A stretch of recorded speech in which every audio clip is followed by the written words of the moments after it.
Hey there, everyone. That sexy nerd is back again. And we're watching Oversimplified again. We're watching the Napoleon episode. And man, I am just...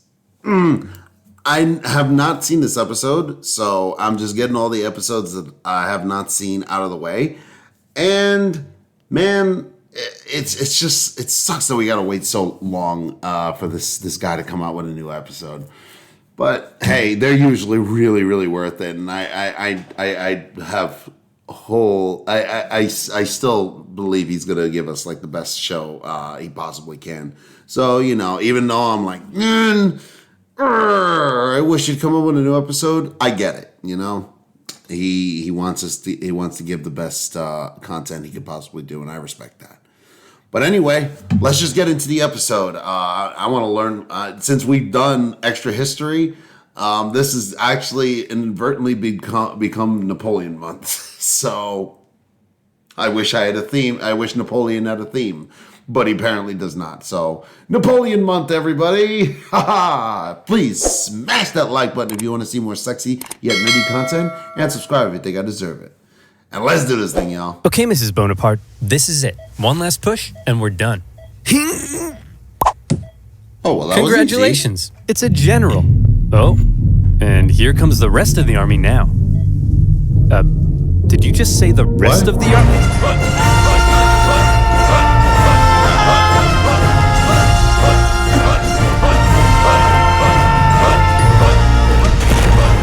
Oh, I knew it was too easy. And the horse?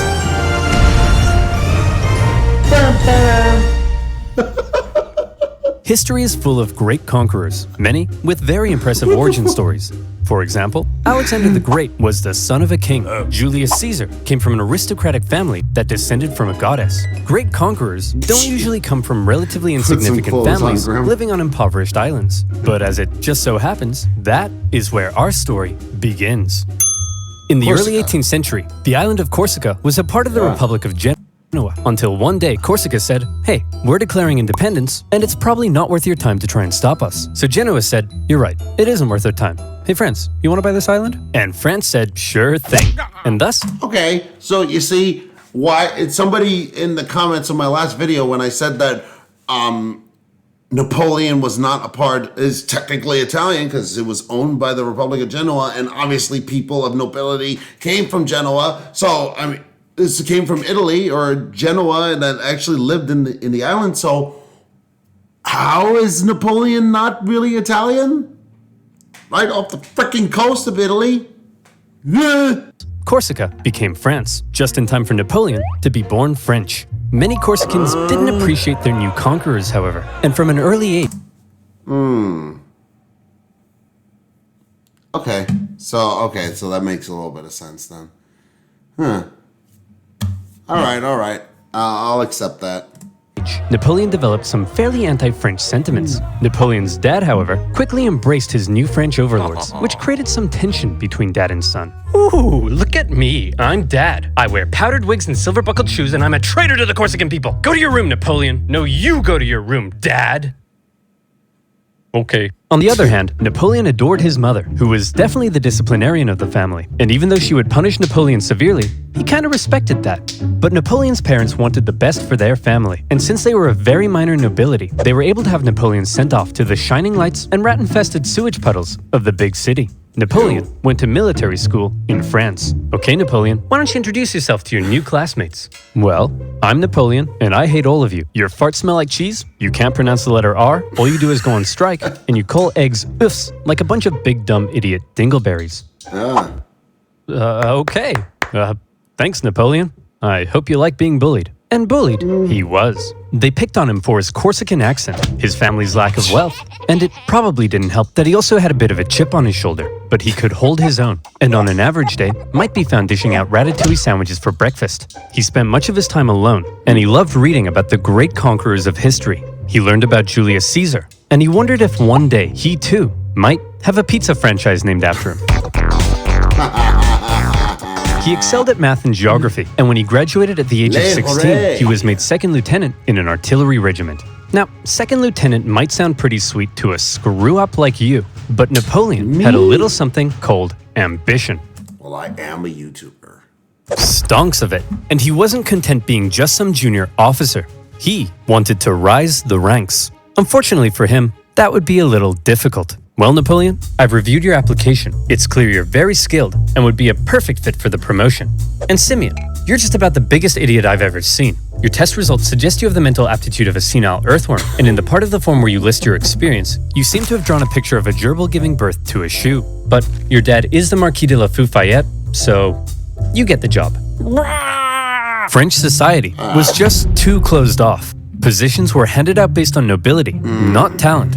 And the young Napoleon probably felt stuck. Like now. Wouldn't it be nice if, say, a revolution came along and changed all of that?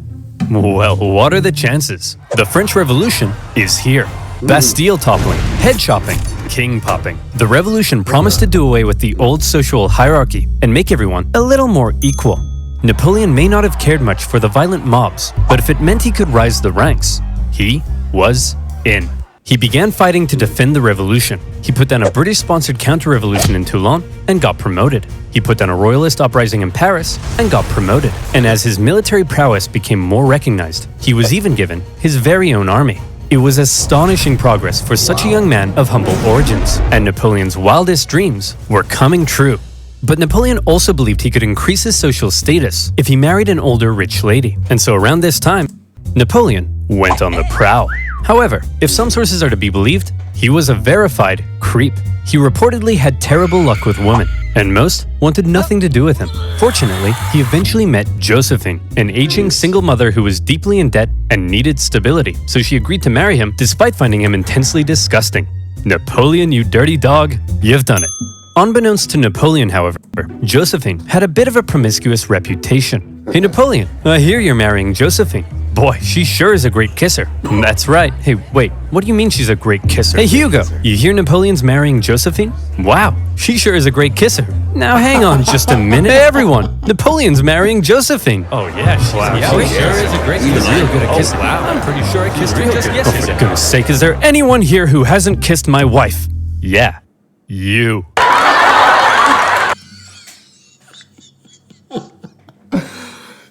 Got him. Oh no. That's a... As Napoleon fell madly in love with his new wife, she fell madly in love with a man named Hippolyte. It wouldn't be long, however, before Napoleon would leave home and go to war, because while France was having its revolution, tensions in Europe were rising. Hey Austria, you'll never guess what we just did. What's that, France? I got 2 words for you. Revolution. We totally just socked it to our monarchy. What? Dude, the rest of us are monarchies. You've just totally threatened the balance of power in Europe. Now we have to worry about our stinky peasants rising up against us. I mean, holy hell, your queen is... Okay, France, this is pretty awkward. And the rest of Europe is probably itching to give you a wedgie. But you're not ready for a war yet. So you gotta be cool, man. It's absolutely crucial that you say something to defuse the situation right now. Preposterous! I declare war. Oh. Sacre bleu! So France ended up at war with basically the rest of Europe, and the War of the First Coalition began. At first, France struggled, but then they started to do surprisingly well, and in many conquered territories, they began to establish sister republics, exporting their revolutionary ideas across Europe. In 1796, they planned a 3-pronged attack to take Vienna and knock Austria out of the war, with 2 magnificent... Where are they getting all these men from? It makes no sense to me how the hell they're getting all these men in order to invade all these countries. They seem to be dying by the thousands. Didn't chop, chop, chop, chop, chop. Didn't just right after the French Revolution, I guess not that many people died? What? Magnificent armies in the north to kick ass, and Napoleon in the south as a bit of a diversion. For the first time, Napoleon would lead a military campaign. This was his chance to prove himself, to be somebody. And what a general he proved to be. The army he was given were demoralized, lacking equipment, and underpaid. But Napoleon galvanized them with inspirational speeches, and he took them into Italy. He was outnumbered, and his campaign was partially meant to be a sideshow, but he made it the main show. while the two northern armies were being held back, Napoleon made staggering progress. In a signature Napoleon move, he masterfully split his enemies into two and took them on separately, knocking Sardinia out of the war and putting the Austrians on the run. At the famous Battle of Lodi, he was in the fray, aiming the cannons himself, getting covered in mud, and earning the total respect of his men. They respected him so much that when he ordered an almost suicidal assault on the only bridge in town, his men threw themselves at it and took it despite fierce Austrian resistance. For Napoleon, it was all he needed to confirm that he was the greatest human who had ever existed. Wow, Napoleon, you're pretty great at this military stuff. Just be careful your head doesn't get too big. What did you just say to me, you little prick? And as Napoleon swept through northern Italy, the Italians cheered his arrival. Yes, I'm here to liberate you from your cruel Austrian oppressors. And replace them with French ones. Napoleon plundered as he went, sending riches back to France to help its economy, but also paying his men the first real money they'd seen in years. The Pope had been supporting the Austrians, so Napoleon briefly went to go give him a slap. And as he began to approach Vienna, the exhausted Austrians were forced to make peace, with Napoleon overseeing negotiations himself. He had just single-handedly knocked Austria out of the war. And by the way, he was only 28, so maybe it's about time you moved out of your dad's attic. In the Italian territories he had conquered, Napoleon established new French sister republics, even writing constitutions and organizing governments himself, not something a general generally does. When he got back to France, he was hailed as a hero, and the extremely unpopular government were concerned he might get some power-hungry ideas, so they agreed he should go far away from France to Egypt, where he could maybe undermine British access to India. Napoleon was eager to win more glory, so he brought with him a team of scholars, and he was like, whoa, it's a freaky man-cat. Whoa, it's a big stick. Whoa, it's an ugly horse. Whoa, it's a stumpy little manlet. Hey, I'm actually average height for the time. But then British Admiral Nelson came down and wrecked his fleet, and an Anglo-Ottoman force defeated him at Acre, so Napoleon abandoned his men and went back to France. Wow. His campaign in Egypt hadn't gone quite as planned, but one thing you should know about Napoleon was that he was a skilled propagandist. He published his own newspapers that sometimes exaggerated his achievements, and even commissioned paintings that generally made him look cool. So when he returned to Paris, he was yet again hailed as a hero, and he began to get some power-hungry ideas. First, however, he had a bit of a problem to deal with. See, he had learned something shocking about his dear wife. Really, Josephine? This guy? I love how my whole Napoleon in Egypt thing was just summed up in just a few minutes. It's like, man, wow. I'm just as tall as him. I'm sorry, I swear. Now that you're becoming famous, I'll never do it again. Make sure you don't. I've never stooped so low as to cheat on you. Now if you'll excuse me, I'll be in this room consulting my generals for the next 30 minutes. And by consulting, I mean boinking. By my generals, I mean this woman. And by 30 minutes, I mean 2 seconds. Having dealt with his wife, Napoleon was then approached by a very influential politician who said he had an idea. He wanted to stage a coup against the deeply unpopular government and needed the extremely popular Napoleon's help. And Napoleon thought that was just the darn tootinest idea.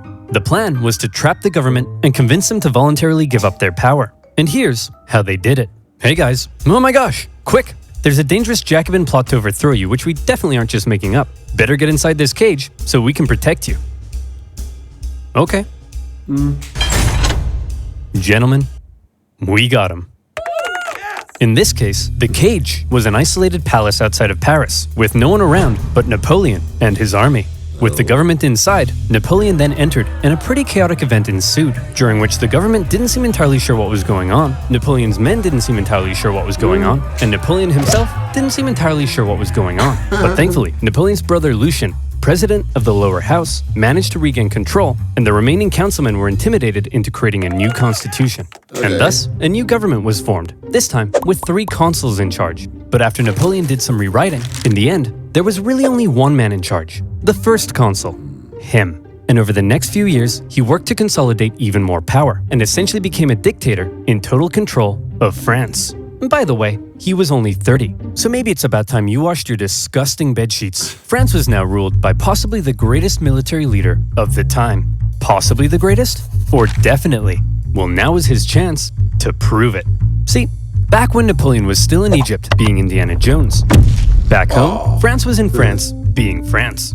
They had conquered even more territory, and they were like, hey Piedmont, you get revolutionary ideals. Hey Switzerland, you get revolutionary ideals. Wow. And Rome, you get revolutionary ideals. Everybody gets revolutionary Oh, hey guys, nice sledgehammers. And Naples, very cool nail gun. You guys here to get some revolutionary ideas?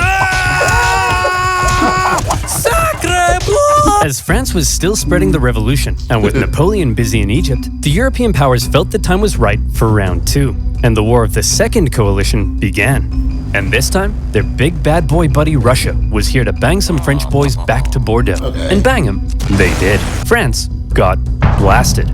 But then Russia pulled out after stalling in Switzerland, and now that Napoleon was in charge of the country, he was ready to start blasting right back. He took command of the Army of the Reserve, and he brought the fight to the Austrians. Now, there are many traits that made Napoleon a great military leader. I already mentioned one of them, how he was one of the boys and commanded the total loyalty of his men. But now we see a second reason, the element of surprise. In 1800, Napoleon moved to Geneva, and it looked like he was probably going to take on the Austrian forces in Germany. There's no way he'd be crazy enough to move his entire army south through the Alps as a surprise attack on the Austrians besieging Genoa. Yes. Oh, Napoleon's moving his entire army south through the Alps as a surprise attack on the Austrians besieging Genoa. Napoleon's crossing of the Alps is legendary, and you may have seen one of the most famous paintings of the general, popping a sick wheelie on his majestic stallion surrounded by dangerous mountain terrain. Of course, in real life, he made the crossing on a depressed mule, but that's not as cool. When he emerged in Italy, the Austrians expected him to come break their siege, but Napoleon went for their supply line near Milan, forcing the Austrians to meet Napoleon head-on at the famous Battle of Marengo.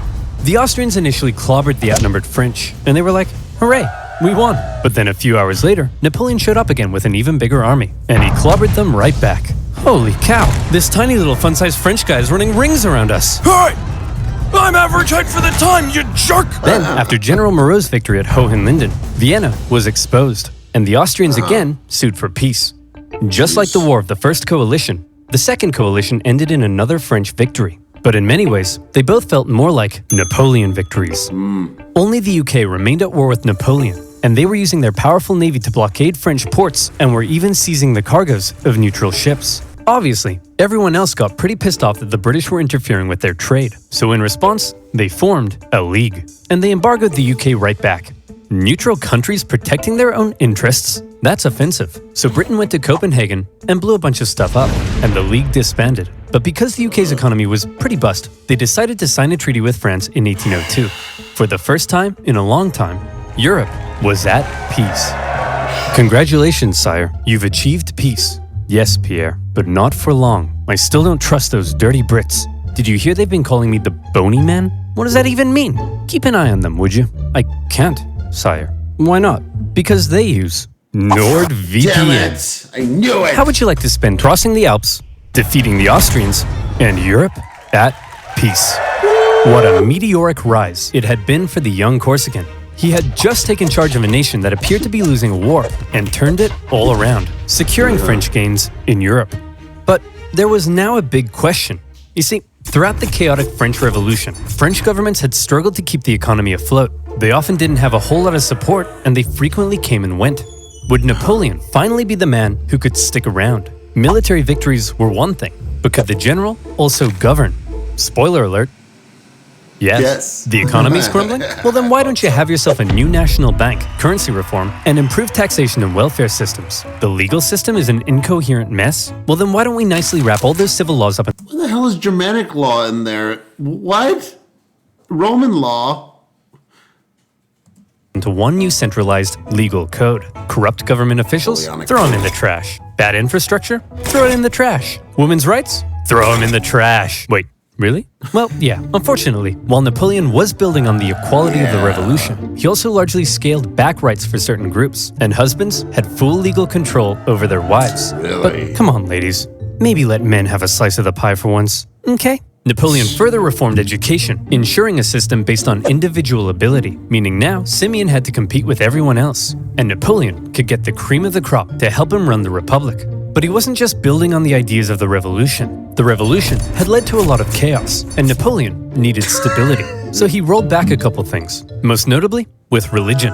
The revolution had pretty much kicked the Catholic Church to the curb, but Napoleon understood that since many French citizens still considered themselves Catholic, that could be a problem. So he came to an agreement with the Pope and brought back the Church, only this time with some pretty hefty power limitations. He also ensured freedom for other religions, and is often noted for his positive treatment of Jewish people at a time of widespread anti-Semitism. But while all of this may make Napoleon sound like a pretty stand-up dude, it's good to note that he believed in religious freedom because he thought it was a powerful tool to keep the poor from eating the rich. Or something like that. Overall, Napoleon's aim was to end the chaos of the revolution and finally create a something like that. Look at that weird ass smile that he has. Jesus, man. Overall, Napoleon's aim was to end the chaos of the revolution and finally create a stable and prospering French republic. And in that aim, he seemed to be largely successful and generally popular with the people of France. He officially declared that the revolution is over, adding, "I am the revolution." Napoleon's head could be seen for miles. Of course, not everyone was happy with Napoleon's reforms. Conservatives felt he was too radical. Radicals felt he was too conservative. But since Napoleon was a dictator, opposition could usually be stamped out with some good old-fashioned iron fisting. In 1804, Napoleon took one last major step. After some failed attempts were made to assassinate him, he wanted to strengthen his position and ensure his dynasty could live on after him. And so he decided being first consul for life simply wasn't quite enough. He decided he should become emperor. He held a vote, asking the French people if they were cool with the idea, and they returned a definitely not rigged 99.9% in favor. Seems legit. The balls on this man. And so on the 2nd of December, 1804, in an elaborate ceremony at Notre Dame, Napoleon was made emperor. The Pope was even invited to attend, and normally he would crown an emperor. But to make sure everyone knew this wasn't some Charlemagne-style circular power division, Napoleon lifted the crown and placed it on his own head. Like I said, the balls on this man. He was now Emperor of the French. Well, Napoleon, you were a general, then you became first consul for life, and now you're an emperor. Is it enough yet? Is your ambition finally satisfied? No. I don't know, Pierre. What comes after emperor? I would say God, sire. You want to be a god? Yes. I'll put it down under maybe. Okay, everyone. What the hell is going on? This Corsican guy showed up out of nowhere, and he's kicking our ass. He's exporting the ideas of the French Revolution wherever he goes, and he just declared himself King of Italy and Emperor. He can't do that. I'm the Emperor. Oh, hey, fellow monarchs. I see you're having a monarch party. My invite must have got lost in the mail. I'll just set up a spot right here. Wow. You don't belong here, Napoleon. We're coming to take you down. I'd like to see you try. Whoa. Wait a minute. Also, isn't Russia an empire at this point? Yeah, he doesn't refer to them. Yeah, they're still an empire. They don't refer to themselves as emperors, but... Oh, I'm so scared I just pooed my pants. Hey, everyone. I just pooed my pants.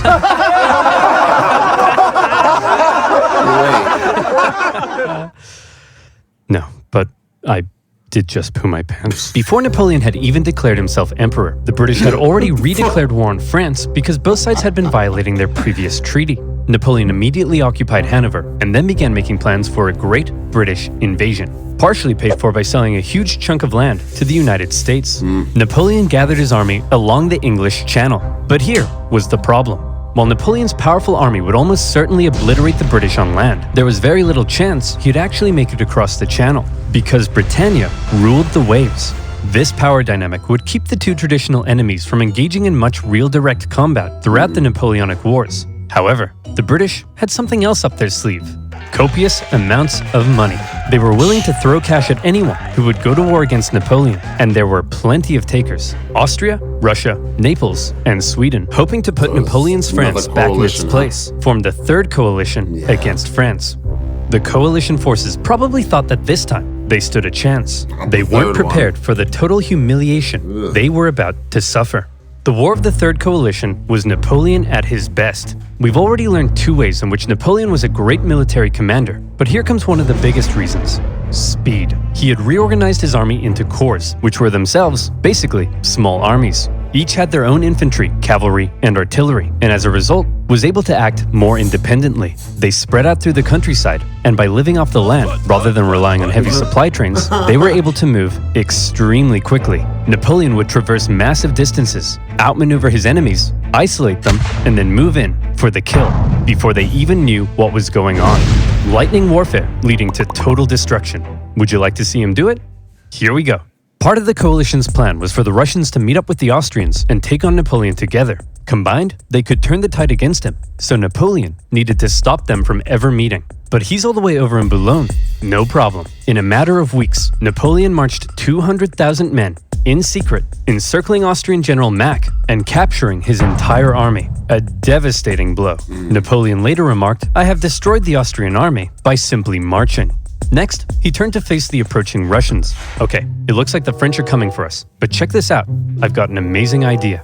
When they approach, we run away. Genius.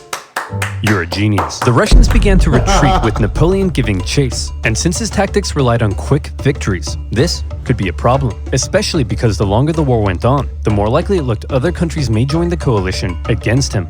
But Napoleon knew the Russian Tsar, Alexander I, was young and seeking glory, so he came up with an idea to lure him in. He sent him a message. What does it say? It says, "Hello, I'm just a little baby boy, hell's up with those and I'm very paintings? scared." Are you talking like that, or is he? He is, sir. Why is he doing that? I don't know, but it's very cute, helpless, and vulnerable. A little baby boy, eh? Very scared, eh? Cute, eh? Boris, get my crossbow. We're going hunting. The Allied forces turned to face Napoleon, who they now believed was in a vulnerable position. He was set up at Austerlitz, and to make it look like he was retreating, he had even evacuated the high ground. A thick fog set in, obscuring Napoleon's center as the Allies took the bait and set up on the heights. From there, they spotted Napoleon's very weak-looking right flank, and they descended the heights to go get it. Little did they know, it was exactly what Napoleon was hoping they'd do. The next thing they knew, a large French force was emerging from the fog, launching a huge central assault up the hill. They swung around, crushing the Allies, and as men attempted to flee across the frozen lakes, Napoleon ordered his artillery to fire on the ice, causing an unknown number to drown. But he told me he was just a little baby boy. What happened? He tricked you, sir. You mean I was the little baby boy all along? It was Napoleon's masterpiece, and Austria were once again forced to make peace with France. Then, with the French conquest of Naples in 1806, the War of the Third Coalition ended as yet another Napoleon victory. This was the third time Napoleon had had to give Austrian Emperor Francis a good spanking. And so, with the peace treaty in 1805, Napoleon was determined to punish him. He was forced to give up territory, hand over significant compensation, and promised never to fight Napoleon again. For now, Russia, Sweden, and the UK remained at war with France, but none were able to offer much of a threat. And so, Napoleon got to work strengthening his grip over Europe. He gave out rule of captured territories to his family and friends, and most notably, he established a new confederation in Germany, with himself as its protector. Seeing his influence in Germany being wiped away, Emperor Francis acknowledged reality and officially dissolved the Holy Roman Empire, an entity that had existed for over 1,000 years. Wow. But it wasn't all good news for Napoleon. For one thing, Spain had earlier allied with France in 1804 because the British just couldn't help themselves from blowing up Spanish ships, and Napoleon hoped a combined French-Spanish fleet would eventually be able to invade England. Unfortunately, he received word that British Admiral Nelson had engaged his fleet at Trafalgar. Normally, naval battles look like this, but in this case, Nelson did this. Was it because he was an idiot? No. It's because he was a genius. He successfully punched through the Franco-Spanish line and unleashed hell. His victory ensured British control of the sea, and his death during the battle made him a legend. Napoleon's hopes for a future British invasion were gone. But not just that. Napoleon was also hoping to secure peace on the continent, but that wasn't looking likely because the Prussian king was under pressure from his wife. Frederick, he's established a confederation in our turf, and he told us he'd give us Hanover, but then offered it to the British. You have to declare war on him. What is it with you and war? What is it with you and being a cupcake? Go to war! Okay. In October 1806, Prussia, with its famed military tradition, joined the coalition and declared war, beginning the War of the Fourth Coalition. Oh boy, Unfortunately, Prussian King Frederick William III wasn't the smartest tool in the shed. Look at him over there, being all French. Makes me sick. Boys, we'll get him this time. But here's the thing. This time, we have to stick together. Do not under any circumstances face Napoleon by yourself. You all saw what happened to Austria. Hey, where'd Fred go? Hey, you jerk. Think you're some kind of big shot? Huh? Want to tangle with Fred? You don't got the cojones. We're screwed. Without consulting its allies, Prussia had gone ahead and sent Napoleon an ultimatum, demanding he move all his forces out of Germany. Now, some of you watching this video probably can't even wipe your own bum yet, but even you know, you don't just send Napoleon an ultimatum. Obviously, Napoleon went in for the kill.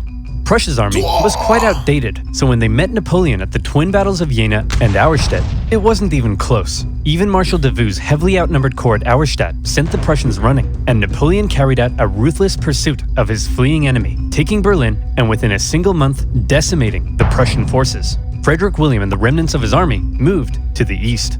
At this point, Napoleon's forces were pretty tired. Winter had come, and conditions were miserable. He anticipated both sides would settle into winter quarters, but Russia decided to try their hand at an unexpected winter attack.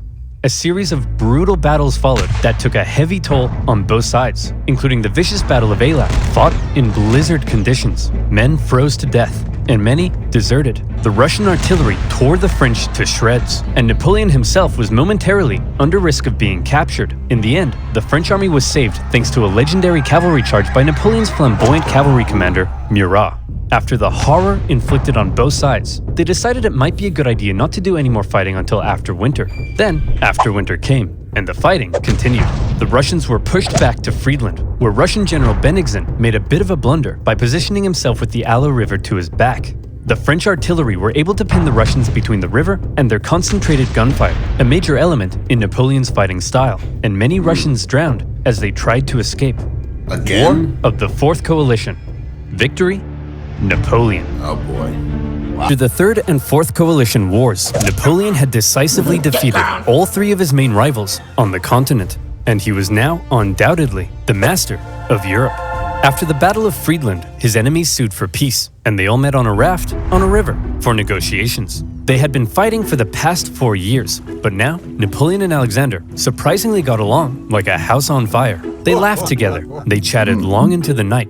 They kissed. The two had a lot of mutual respect, and Napoleon even told his wife that if Alexander were a woman, I would make him my mistress. Kind of a weird thing to say to your wife, Napoleon. In the end, they came to an amicable agreement. Russia would lose barely any land, and in return, they'd join France against the UK and invade Sweden. Win-win. On the other hand, Frederick William III was sidelined, and Prussia lost an enormous amount of territory to French client states. Only the UK remained as the last major threat to Napoleon, and they continued to be a big thorn in his side, constantly funding his enemies and using their powerful navy to wreak havoc on French trade and overseas colonies. But what could Napoleon do? The British were safe across the channel. Well, he said, if I can't fight you with guns, I'll fight you with money. Earlier in 1806, Napoleon had announced the Continental System, a total shutoff of the UK from continental trade.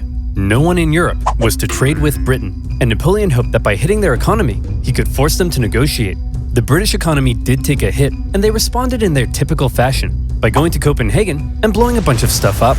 But in general, the British managed to stay afloat by simply increasing their trade with other parts of the world. Many neutral countries found themselves stuck between a rock and a hard place as the two European superpowers demanded they cease trade with the enemy. Hey America, you better not trade with the French or else I'll come burn down the White House. What? This is gonna wreck my economy. I need to start saving money. How the heck am I gonna start saving money? Oh God. Yeah, that's right, you know where this is going. Do you like shopping and making peace with the Russians, a continental blockade, and blowing up Copenhagen? Sick of being blown up for doing almost nothing, and under significant pressure from Napoleon, the Danish officially sided with France. But Napoleon's blockade had the biggest effect on continental Europe, who were now cut off from a major trading partner, one that controlled the seas and held a rich, growing empire. And a lot of countries didn't fully comply. Portugal, a traditional British ally, refused to take part. No problem. Napoleon sent an army and invaded. But it wasn't just Portugal. Many of Napoleon's allies were also suspect. Your Majesty, it seems that Spain isn't properly enforcing your blockade. Spain? Why not? Well, it appears they've been trying to find a way out of being your ally since they lost their fleet at Trafalgar. What is with these people? It's almost like everyone's only pretending to be my ally because they know otherwise I'd beat them up. Do I even have any real friends? Are you my friend, Pierre? Say yes or I'll slap you. Napoleon had come to mistrust his ally to the south, and in particular, Napoleon thought the Spanish royal family were an incompetent mess. All right, Carlos, you've got to get it together. How can I trust you when all you do is go hunting? Meanwhile, you let this ambitious nobody who dislikes me run the country. And you seem to be the only person in the universe who doesn't realize he's boinking your wife. And what's worse... Who the heck are you? I'm the king's son. I just overthrew my dad. So, actually, now I'm the king. You people are the biggest cluster of shameless, narcissistic idiots and all around just the worst people I've ever met. Here, have a Kid's Choice Award. French forces, many having conveniently already entered Spain to invade Portugal, occupied Spanish forts, and Napoleon invited the Spanish royals to France to help mediate their differences. All right, we're here with the royal family of Spain. So, Fernando, you've been accused of plotting against your father and vying for the Spanish throne. What do you have to say for yourself? Well, Napoleon, I just think great. Well, I've got the test results right here. Fernando, in the case of the Spanish throne, you are not the king. And Carlos, you are also not the king. I'm the king! Actually, Napoleon made his brother the king, but for all intents and purposes, Spain was now his puppet. He expected the Spanish people to be over the moon at the removal of their unpopular royal family. Imagine his surprise when it turned out that people don't really like to be subjugated by a foreign power, least of all one who had previously attacked the Catholic Church. And so the people of Spain revolted. Brutal fighting broke out as bands of armed Spaniards ambushed French troops across the kingdom, and vicious atrocities were committed on both sides. In addition to fighting the regular Spanish and Portuguese forces, the French had to contend with tens of thousands of guerrilla fighters throughout the Spanish countryside. The British even took the opportunity to land an army led by the future Duke of Wellington. And now, British forces were defeating French ones on land. Napoleon briefly went to Spain in person, and he did drive back the Allied armies, but before long, his attention was needed elsewhere. The whole thing became a nightmare for the emperor. He excelled at traditional warfare, but this was something more akin to Napoleon's Vietnam. The whole conflict would keep hundreds of thousands of French soldiers and resources bogged down for years. Napoleon was never able to break the will of the Spanish people, and this problem weakened his position in Europe. Hey, Francis. Want to go to war with Napoleon again? I don't know, Britain. He's already whomped me 3 times. I'll give you £1 bazillion. Well, okay. Seeing that Napoleon was now caught up in Spain, and with some British funding, Austria decided maybe, just maybe, this time, they'd have a chance. So did they? No. Napoleon defeated them in just 4 months. It was quick, but it wasn't exactly easy. The Austrians had been watching Napoleon and learning, and they had made some reforms, while Napoleon, after years of war, was increasingly having to rely on inexperienced conscripts. So this time, the Austrians gave him a run for his money. The Fifth Coalition saw some of the bloodiest battles to date, including Napoleon's first major defeat, and when he did finally defeat the Austrians at the Battle of Wagram, it was a very costly victory. Still, Napoleon had yet again kicked Francis's butt, and as part of the peace terms, Austria lost a bunch more land. Not long after, however, Napoleon and Francis came to another agreement. It was decided that Napoleon would marry Francis's young daughter. But wait, doesn't Napoleon already have a wife? Yeah. Well, yes, So he did. Josephine and Napoleon had become quite fond of one another, but now that Napoleon was playing the monarch game, he needed a male heir, and his aging wife wasn't giving him one. So it was out with the old and in with the new. At least he didn't behead anyone. For Austria, they felt that if Napoleon was going to keep on winning, they may as well be on his side. So through the marriage, Napoleon got an alliance with Austria and a beautiful baby potato. Between the failing blockade against Britain, the ongoing war in Spain, and now his recent struggles in Austria, cracks in Napoleon's invincibility were beginning to show. But still, look at this map. So blue, so beautiful. Even Sweden, after being pulverized by Russia, overthrew their king, and after an interesting chain of events, ended up putting one of Napoleon's own marshals in charge. Marshal Bernadotte took the name Karl Johan and became Crown Prince of Sweden, after agreeing to join Napoleon's continental system. For now, Sweden was Team France. Napoleon was on top of the world. He had won an endless string of victories. All he had to do now was sit back and not make any major miscalculations that could completely turn the tide of war. So let's see what comes next. Oh no.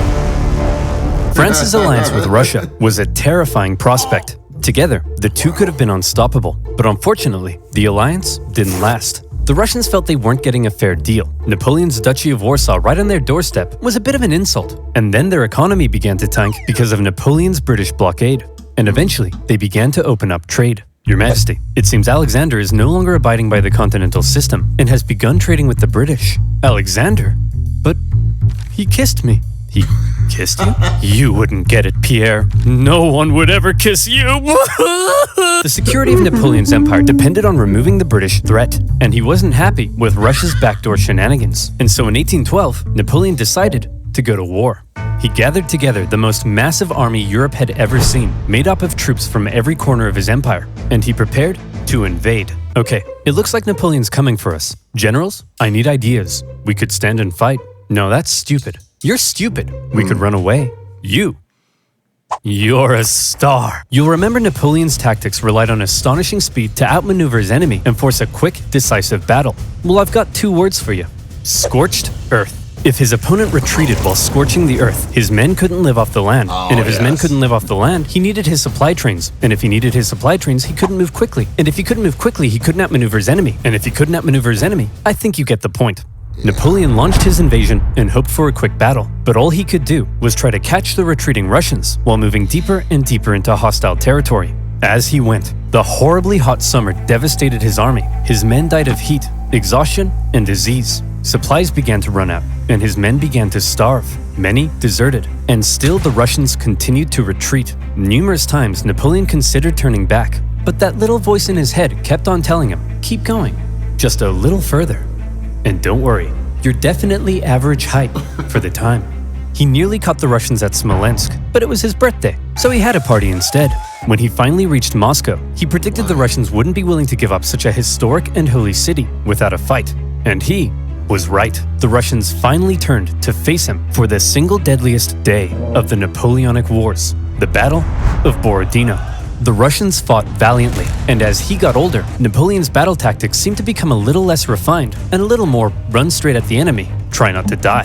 He launched a full frontal assault at the Russian defenses, and as a result, the death toll was colossal. The Russians eventually decided to retreat, leaving Moscow to fall into Napoleon's hands. Quick, the French are taking the city. Release all these prisoners immediately and tell them to burn it to the ground.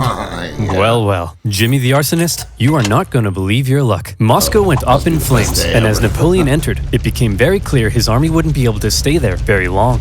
But he had just defeated the Russian army and taken their most beloved city.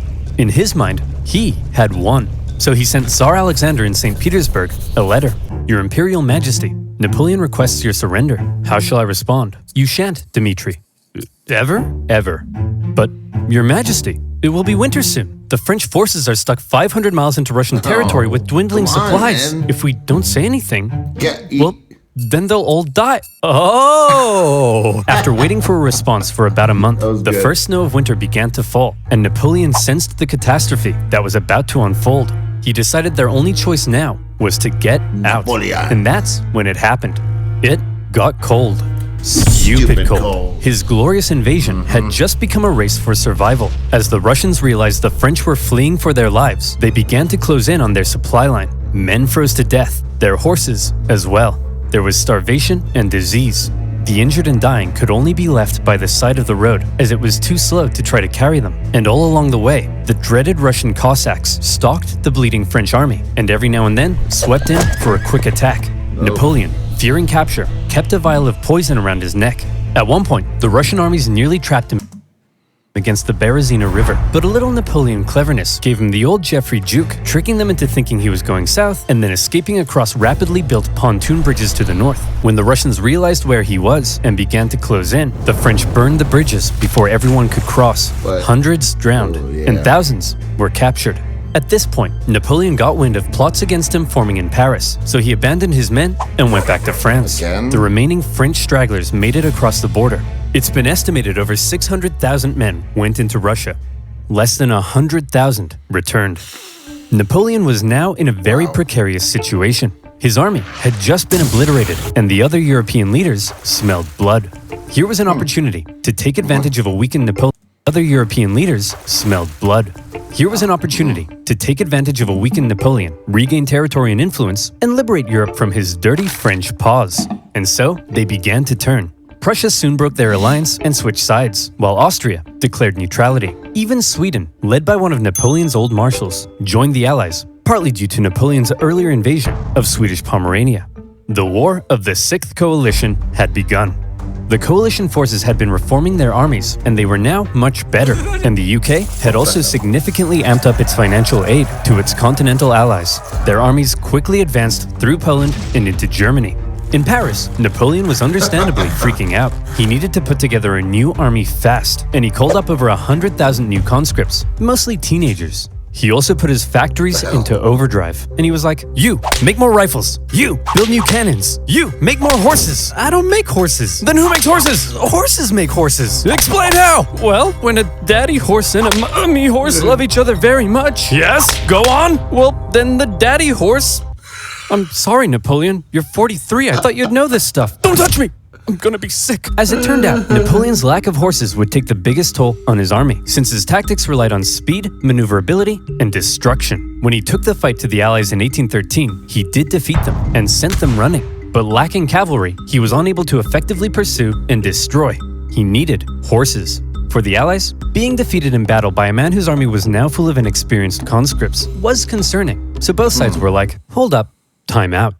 The Allies were somewhat cornered, and had Napoleon kept going, it's possible he could have won. But instead he agreed to a brief truce with the Austrians mediating between the two sides. When Austria demanded Napoleon make major concessions, Napoleon told them to shove it. Having had their terms rejected, Austria felt now they were justified in saying, well, we tried, and they joined the coalition. Okay everyone, look at us. The boys are back together, but Napoleon is still dangerous, so we need a plan. Any ideas? Ooh, I know.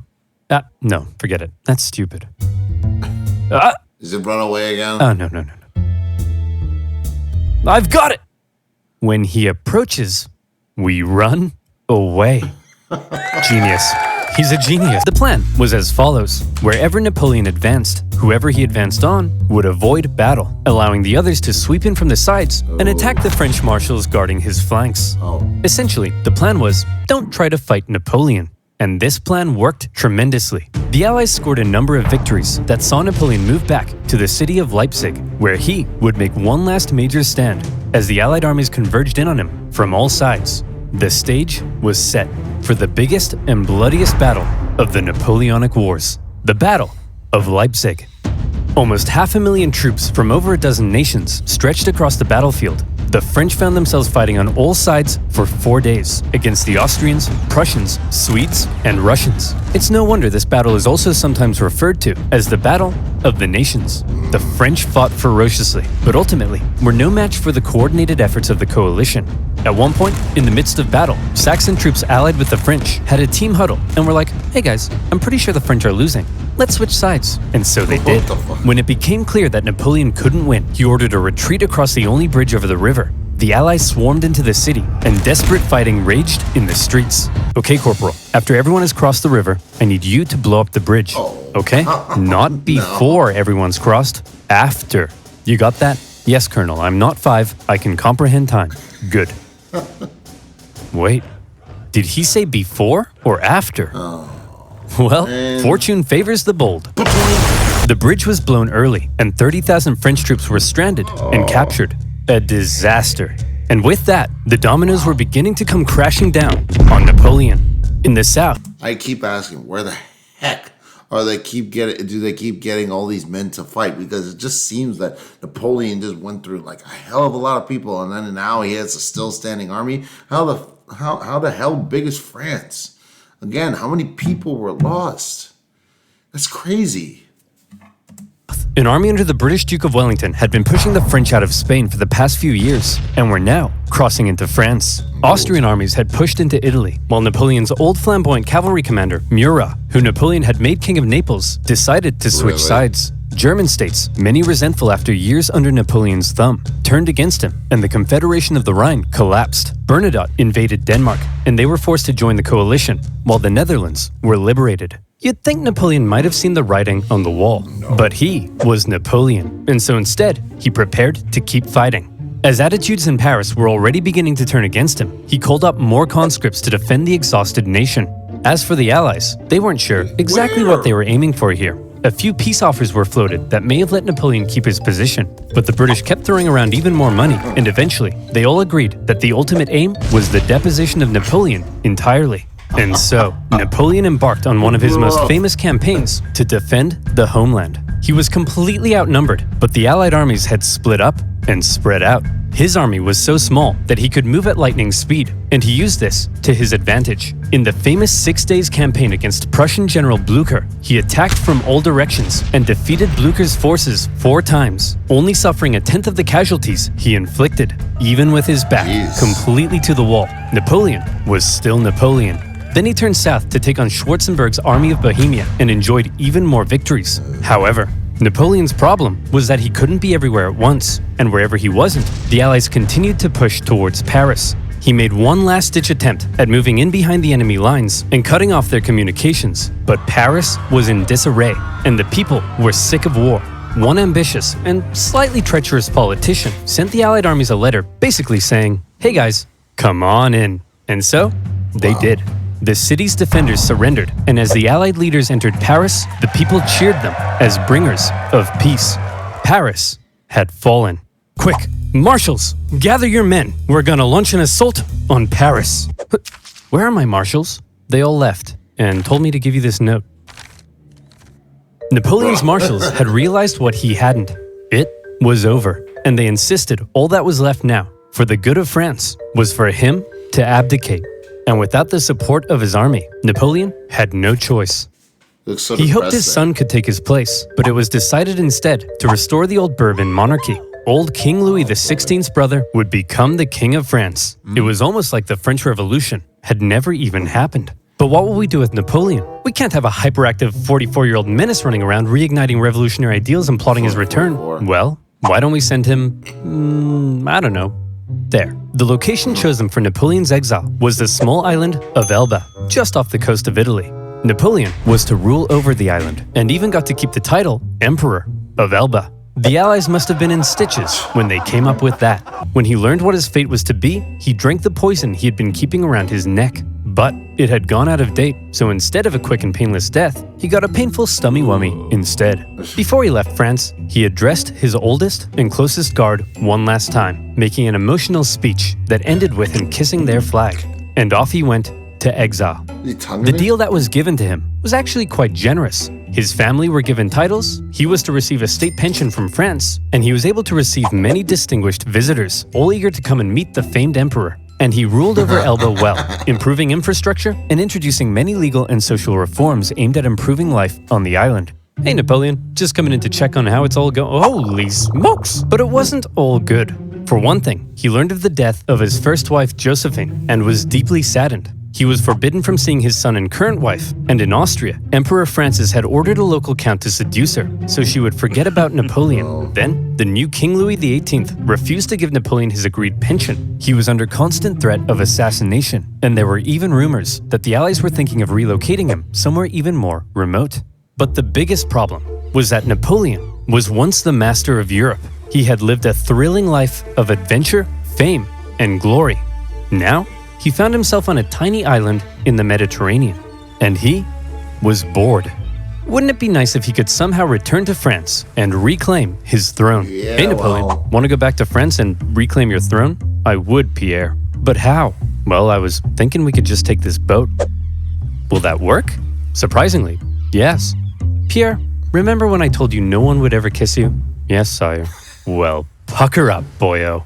Yay. When Napoleon left Elba, it wasn't really the daring escape you might think. He basically had kind of a leaving ceremony, hopped on a ship, and sailed back to France. He brought with him an army of about 1,000 men, and he began his journey to Paris. However, in Paris, there was now a new king, and at first, the people largely accepted him because the last few years of war under Napoleon had brought immense death and economic suffering.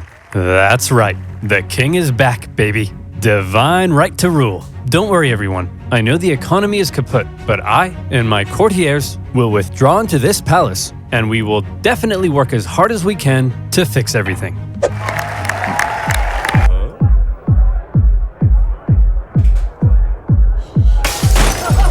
Oh yeah, that's why we got rid of the king. As the Bourbon monarchy began to look more and more like a return to the past, and the returning nobility seemed hell-bent on regaining their lost privileges, the people weren't too happy.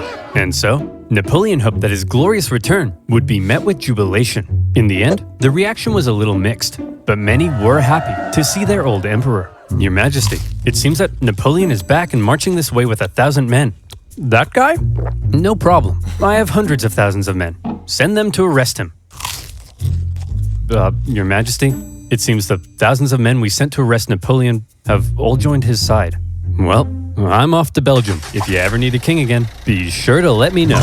As Napoleon continued his journey, the king had sent battalions of men to stop him, but they largely comprised of Napoleon's old soldiers, many unhappy with King Louis's military reforms. And so, when ordered to arrest him, they simply couldn't do it. In one famous incident, the troops began to cry out, "Long live the Emperor." When Napoleon reached Paris, with King Louis having fled, he entered on a... There's this awesome movie called Waterloo that actually depicts all that, and I've seen that movie. I love that movie. ...posed to reclaim his throne. Napoleon was back from the dead. Okay, everyone, now that we've finally gotten rid of that guy, let's try to make sure something like this can never happen again. What's that doing there? Hey, fellow monarchs!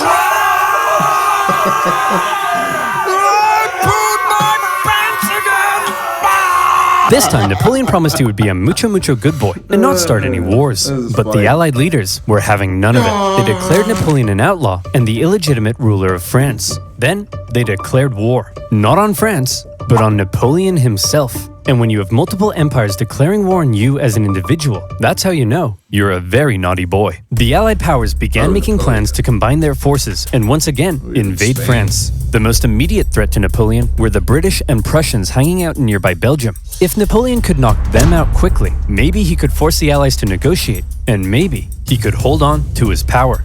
Together, the two armies to the north outnumbered him, so he made a plan to divide them and take them on separately. Historians debate how much of a chance Napoleon had here, but this same strategy of dividing and conquering had worked for him multiple times. He marched north with 125,000 men and took on the Allies in a number of initial engagements, defeating the Prussians before turning to take on the British. But to Napoleon's dismay, miscommunication and hesitation among his marshals allowed both enemy armies to retreat, and crucially, rather than fleeing east, the Prussians moved north, where they could remain in contact with the British. Napoleon sent a force to hold off the Prussians as he moved in on the British, now holding a defensive position at Waterloo. Prussian General Blücher sent word that he would come to Wellington's aid if he could just hold off the French for long enough. Napoleon had to defeat Wellington before the Prussian army could arrive in force, and it was close. The British held the high ground and a number of key defensive buildings across the battlefield. After waiting some hours he didn't have for the ground to dry, Napoleon sent men to assault the Hougoumont farm, but the British-German garrison there held out. French Marshal Ney launched a number of miscalculated cavalry charges at the British lines. The British formed defensive square formations, and they tore the French cavalry to shreds, while one guy chose the absolute worst time to go on a bender. The French did manage to capture a farmhouse directly in front of the British line, and from there, they unleashed artillery hellfire on the British square formations. And as Napoleon sent his Imperial Guard in to finish the British off, a nervous Wellington knew his lines were at breaking point. But the Prussians had earlier begun to arrive, and now they were arriving in large numbers. And after the British held out and sent the French Imperial Guard running, the French lines panicked, fearing they had been encircled, and they began to flee.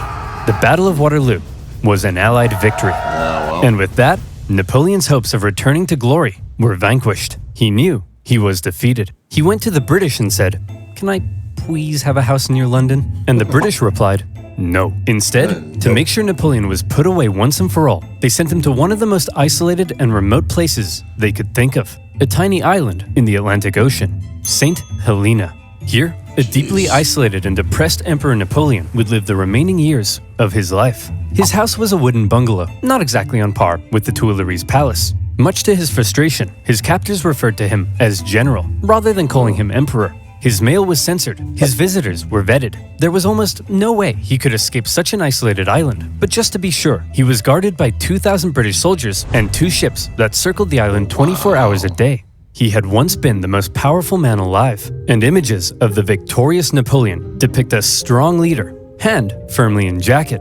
Depictions of Napoleon on St. Helena show a disheveled old man, hand firmly in pants. He had lost everything.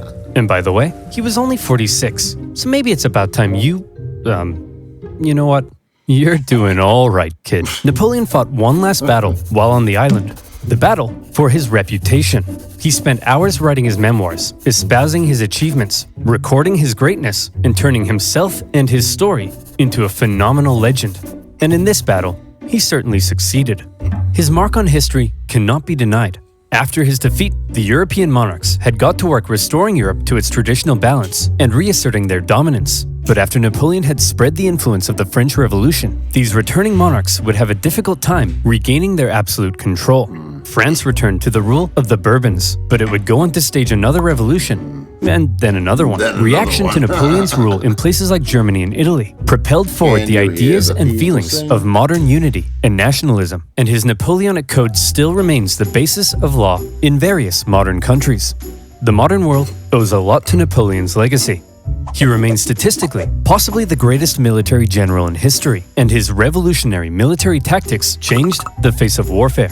He was the last truly great leader to both lead his armies in battle while retaining total political control over a vast empire. There's still hope for Joe Biden, but the man remains somewhat of an enigma, and we still aren't sure exactly what to make of him in some regards. Was he the champion of the French Revolution, spreading equality wherever he went, or did he betray it by making himself an absolute monarch and restricting certain liberties?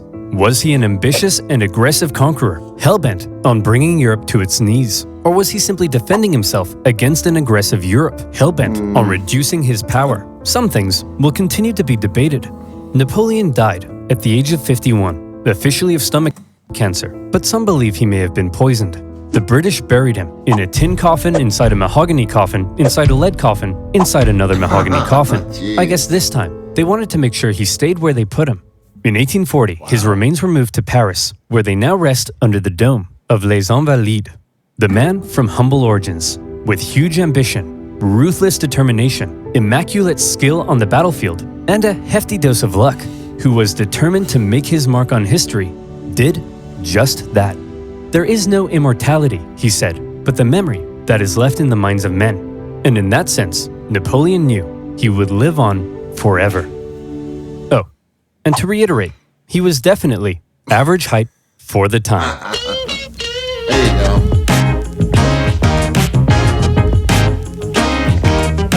Well, that was fun. Yeah, Napoleon was more jackassery, because he was just an arrogant person. Yes, he could back up his claims, and yes, he was a military genius, but he made so many mistakes, and he made it from the get-go. See my Egypt videos if you want to learn more about his first great mistakes. But anyway, I really enjoyed that, so please smash that like button if you want to see more sexy and nerdy content, and subscribe if you think I deserve it. And I'll see y'all in the next video.